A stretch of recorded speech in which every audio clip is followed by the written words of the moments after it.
Здравствуйте, дорогие друзья. Меня зовут Александр, и я веду свой прямой эфир из Анапы,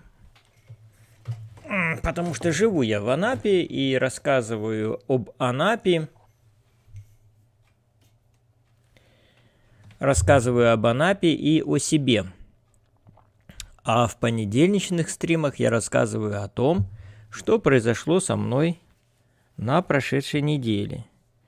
На прошедшей неделе было интересное событие в моей жизни. Поездка в Москву, о которой я расскажу. Расскажу о грядущих съемках. Они будут тоже проходить в Москве, тоже об этом расскажу. Расскажу о выпускном в киношколе «Первый метр». Расскажу о моем друге Андрее, который сейчас находится в Сочи. А в данный момент я сейчас просто хочу промониторить мою трансляцию, как слышно, как видно. Сейчас я это как раз вот делаю и на своем смартфоне.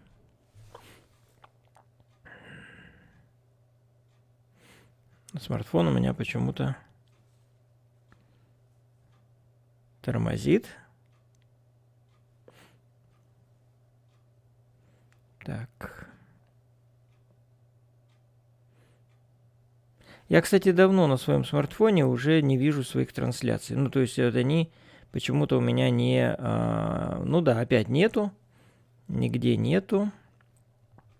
Вся надежда на вас. Жду от вас обратной связи. То есть мне сейчас нужно узнать, как меня слышно, как видно. Чтобы слышно меня было не на 100% громкости, а хотя бы на половине нормально. Давайте проверим. И я сейчас тоже проверю уже на компьютере, на своем стационарном.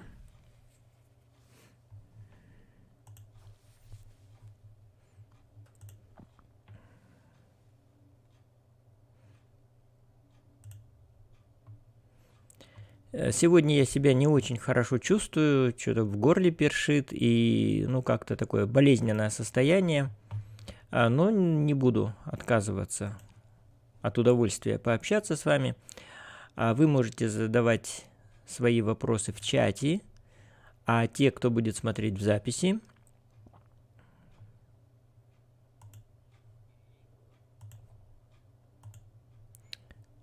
так, я тут мониторю.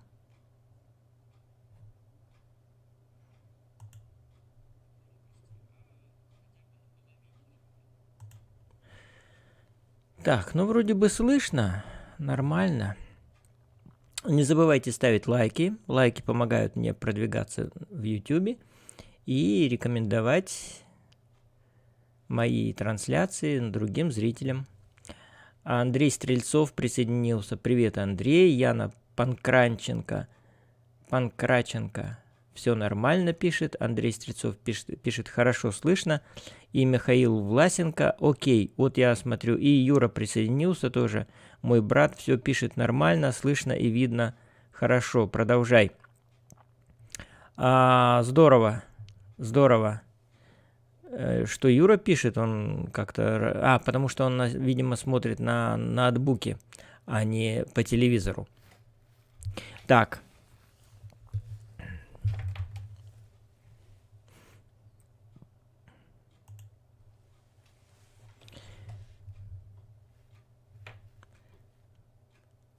Мне не очень нравится картинка, потому что сегодня день солнечный.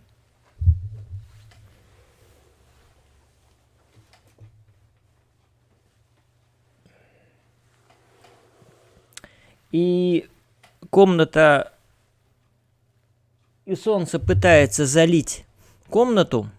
И я вот шторы здесь задернул, но все равно в комнате очень светло. Ну ладно, не будем на это отвлекаться. Итак, в прошлый понедельник я находился в Москве, друзья. Я ездил туда. Можно, кстати, очки снять, потому что мне пока читать ничего не надо. Ездил туда с дочкой, с младшей, с Машей. Ездил туда по делам, сдавать документы. Ну, что сказать. Билеты я, конечно, брал заранее, потому что с билетами сейчас очень плохо. И вот те, кто сейчас собирается в Анапу, если вдруг собирается в Анапу, покупайте билеты. Вот я покупал билеты вот совсем недавно на 12 августа. И билетов уже очень-очень-очень мало. Очень мало. Билеты просто расходятся как горячие пирожки на вокзале. Поэтому позаботьтесь, друзья. Покупайте билеты. Знаете, что самолеты сейчас в Анапу не летают. Поездов не так много. Поэтому успевайте. Итак, значит, мы с Машей поехали в Москву. Билеты были куплены заранее. Туда добирались плацкартом. На боковых местах. Ну, боковые места имеют тоже преимущество некоторое. Преимущество в том, что если вы едете вдвоем, то есть один едет пассажир внизу, второй наверху, вот как мы с Машей, то получается, что вот эта вот боковая секция, 2 места, оно принадлежит как бы вам, за вами закреплено. И очень удобно было, потому что Маша у меня, она такой человек, который любит полежать и поспать. Она у меня на верхней полке была, ну а я сидел внизу, именно сидел, потому что, ну, можно, конечно, раскладывать эту полку нижнюю и тоже лежать, как многие делают, но я считаю, что это не очень удобно. Почему? Потому что неудобно, ну, лежать долго невозможно, а принимать пищу и просто сидеть неудобно. Если ты сядешь, то у тебя колени выступают в проход, все тут ходят, о них запинаются, приходится убирать. А когда столик разложен, то ноги находятся, колени находятся под столиком, на столе можно положить и кружку поставить, и какие-то там еще положить. У меня там какая-то тарелка была, я ее не убирал. Лежал у меня там еще, лежала электронная книга, я с собой брал электронную книгу. Вот у меня электронная книга.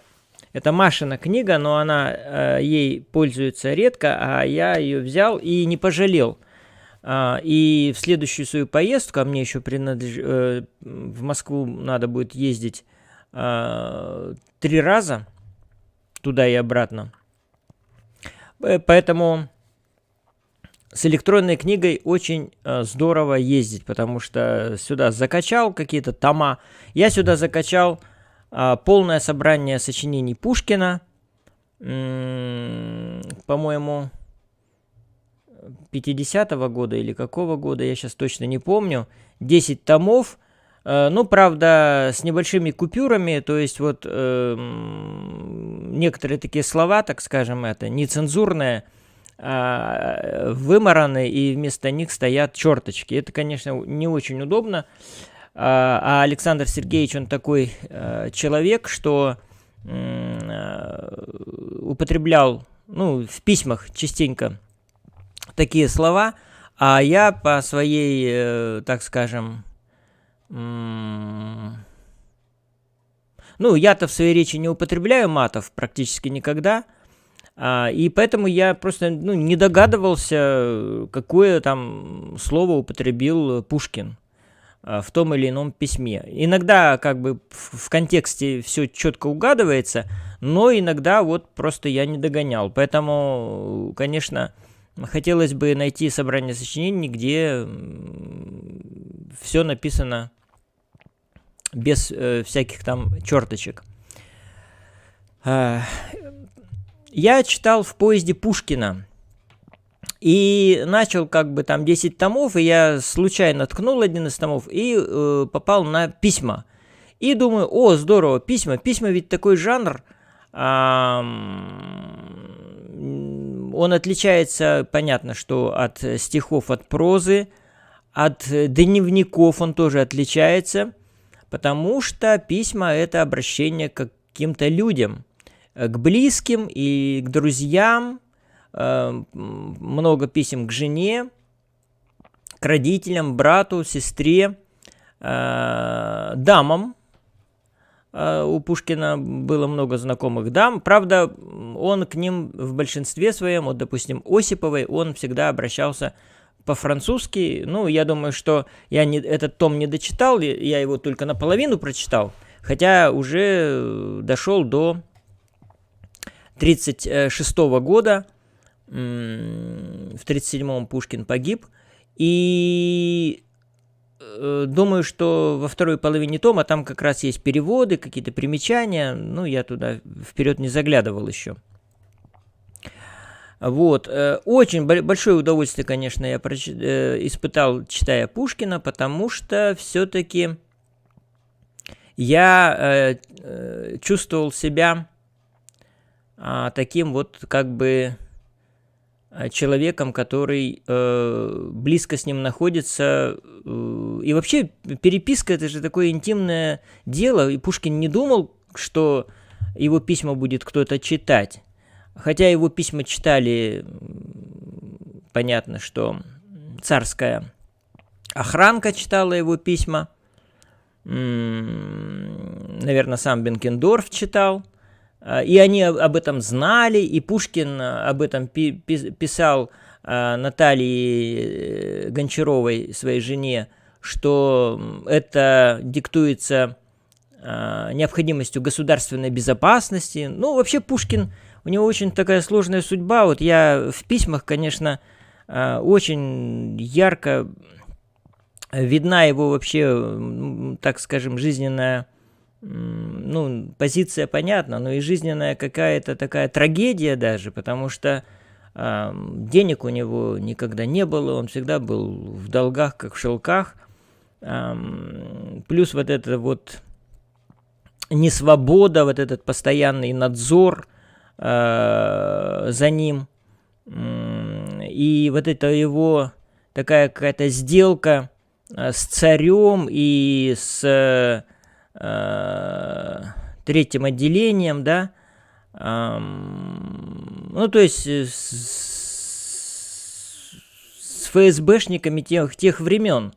И все это вот как-то вот не смог его талант развернуться на полную мощь, потому что он вынужден был писать порою из-за денег, и в архивах ему царь позволил работать в архивах, а я сам знаю, что когда в архив попадаешь, там столько у тебя тем, пиши и пиши, и вот Пушкин тоже попал в такую зависимость, то есть ему доверили копаться в архивах, и, естественно, появилось очень много у него идей писать о том и о сём. Вот. А когда ему эту лавочку прикрыли и дали такую небольшую свободу, и он просил, ну, дайте мне право пользоваться архивом, дайте. В общем, не очень, конечно, судьба такая у Пушкина была. Я потом, сейчас вот, ну, к Пушкину еще хочу задержать ваше внимание. Когда приехал, я стал читать еще письма его сестры, его брата, его матери и отца. То есть вот эта переписка семейная, да, и еще больше узнал о Пушкине. Вот, еще больше. Это очень интересно вообще, конечно, читать переписку. И вот я читал эту переписку, и вот, наконец-то, Москва. В Москве было прохладно достаточно, поэтому я брал с собой куртку. утепленную, такую непромокаемую, потому что еще и дождь там обещали. Ну, дождя не было, так только покапал. Брал с собой дождевики специально, думаю, если пойдет такой ливень, а нам нужно все-таки, нельзя пережидать, у нас было назначено время на 12 часов, на прием нам надо было попасть. И приехали мы в Москву в 8:35, по-моему, поезд прибыл в Москву на Киевский вокзал. Все остальное время заняла, значит, помывка Машина. Маша у нас такая чистюля, поэтому мы сразу же после поезда пошли в гостиницу, которая тоже находится в здании Киевского вокзала. Называется она «Город-отель». Поднялись на 2-й этаж, и я уже знал, что они такую услугу оказывают. Я говорю, нам надо помыться. Заплатил 550 рублей, это 500 рублей помывка, 50 полотенца. Посидел, подождал Машу, заодно подзарядил там свой телефон, и вот мы поехали, уже потом пошли в метро. Сумку я сдал свою дорожную в камеру хранения. Камера хранения на 12 часов стоит 700 рублей, такая ячейка, в общем, все, в общем, удобно, то есть не надо, как раньше, куда-то там нести в какое-то помещение, где у тебя ее просто принимали. А сейчас ячейка, набираешь код, вернее, сканируешь код, открывается ячейка, туда вставишь сумку, захлопываешь, и все, и вот на 12 часов у тебя есть вещи в полной сохранности. Так что сумку я оставил, и мы поехали на метро на Курский вокзал, потому что в районе Курского вокзала как раз находится та точка, куда мы и направлялись. Мы поискали, наверное, час я искал вот это искомое учреждение, потому что адрес есть, карты Яндекс есть, все по стрелочкам показано, но, знаете, там это как, обычно, почему-то у меня вот в моем этом, в картах, нет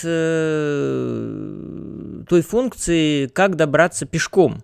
Вот. А это все в районе Садового кольца, поэтому там, я смотрю, елки-палки, там, значит, по Садовому кольцу в одну сторону, потом где-то там какой-то разворот в другую сторону, потом, значит, еще куда-то, и очень долго соображать, куда идти, поэтому мы походили пешком какое-то время, нашли это учреждение, и потом, когда я говорю, ну вот оно, теперь мы его не потеряем, и потом мы уже пошли просто погулять в окрестностях и перекусить.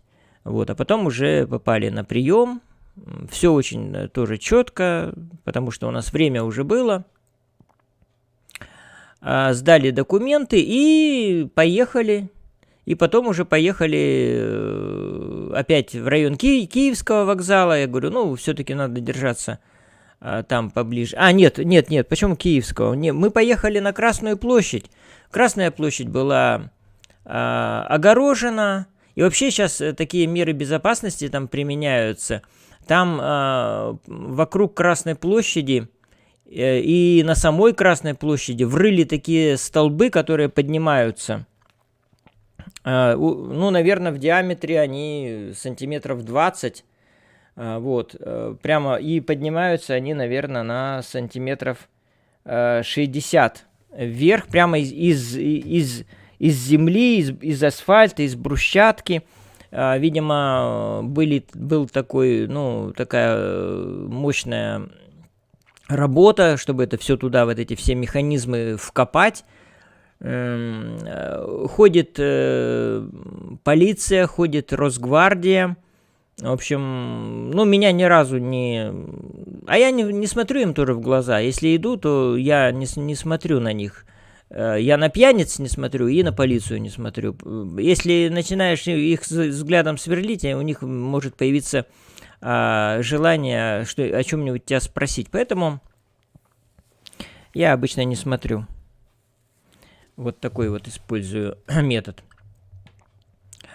Что еще? Ну и все, походили вокруг. Были в парке Зарядье. Кстати, Зарядье мне не понравилось. Может быть, я в конце своей трансляции покажу. Некоторые фотографии я много не фотографировал. Значит, побывали в парке Зарядье. Конечно, с краснодарским парком Галицкого это не сравнить. Все там очень сделано халтурно. Все, вроде бы парк уже работает, но такое чувство, что там много недоделок, и он еще в процессе строительства. Все там сделано, я бы сказал так, знаете, на отшибись. На отшибись, хотя место очень такое у них хорошее, это центр. И с парка Зарядье открывается вид на Кремль. Поэтому, ну, как-то его сделали не очень. Нам надо было тоже подзарядить телефон. Я говорю, Маша, ну, сейчас, наверное, в Москве-то мы же читали там, что есть такие лавочки, где прямо вот садишься, и там тебе можно подзарядить прямо. И Wi-Fi есть, и, значит, USB-порты есть, чтобы зарядить телефон. Однако ничего нету. Там лавочки, просто эти деревянные колоды, которые коричневой краской покрашены, еще уже такие все растрескавшиеся. В общем, ну, как-то все какое-то вот такое ощущение неуюта. Понятно, что Москва, май месяц, еще только, так скажем, зазеленело все. Кстати, в Москве сейчас цветут каштаны. А у нас-то они как бы немножко раньше, яблони цветут. Ну, в общем-то, вот эта вот майская сочность зелени добавляет какое-то вот, ну, настроение в весеннюю Москву. А так Москва, ну, какая? Ну, как обычно, серая, суетливая.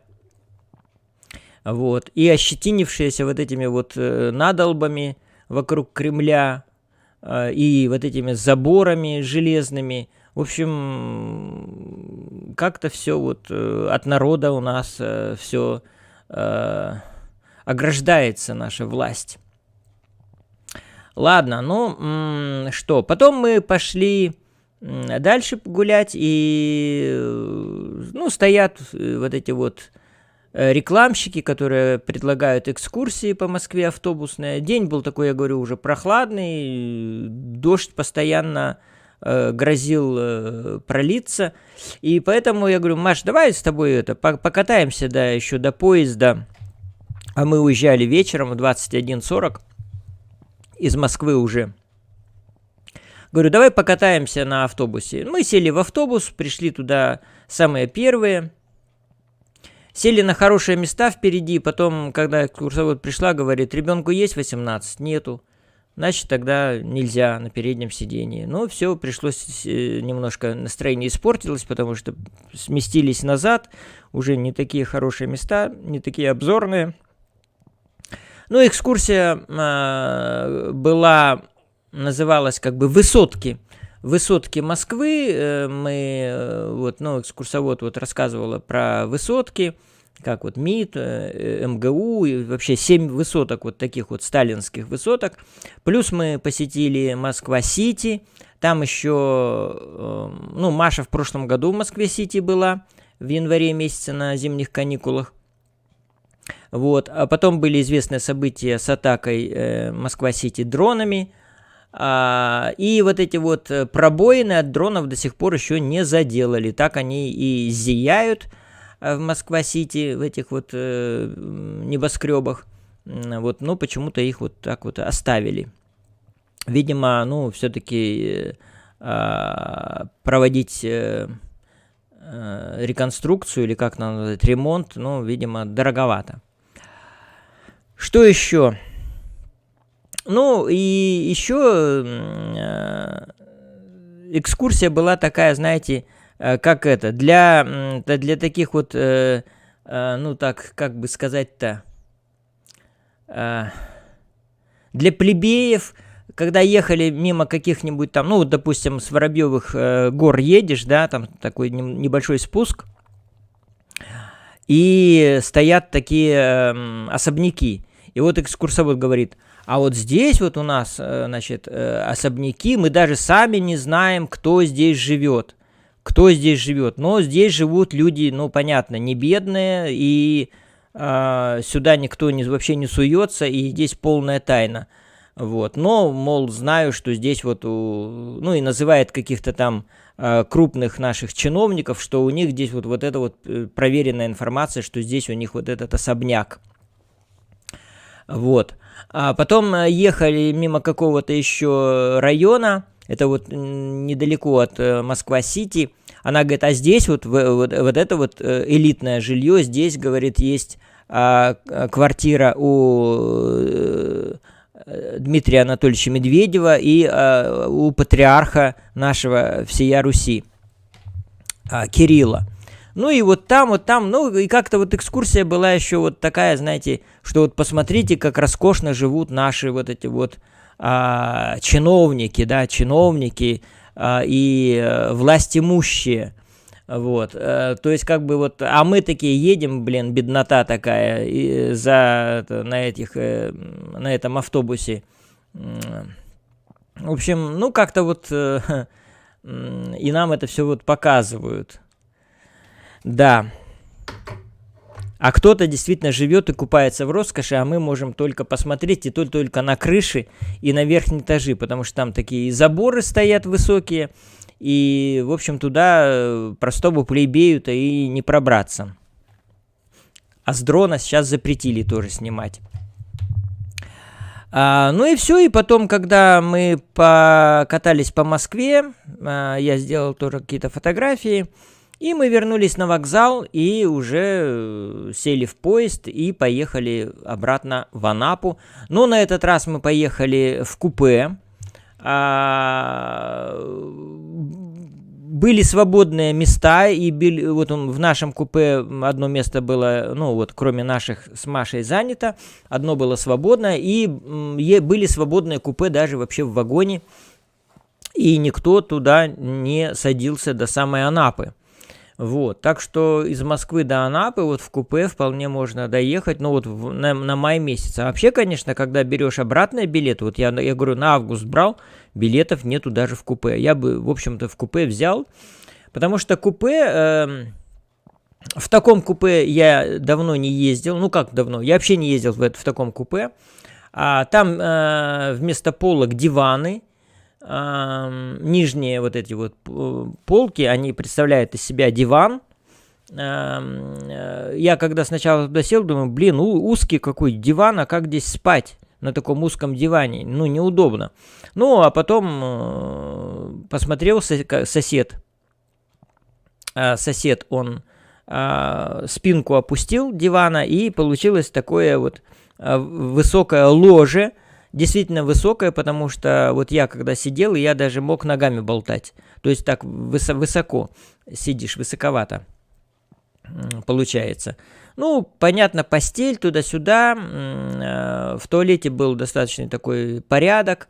Да, кроме дивана еще над этим же вот, над спинкой дивана, там тоже такая панель получается, тоже синего цвета, обтянута вот этим дерматином. Вот. 3 секции открываешь, и они там такие вот маленькие ниши, куда можно положить какие-то вещи, поставить какие-то пузырьки. Ну, то есть, в общем, удобно. Единственное плохо, что много всяких загашников, и когда из поезда выходишь, можно что-то забыть, поэтому надо всегда все проверять, открывать. Вот, сосед у меня был молчаливый, и я тоже был молчалив.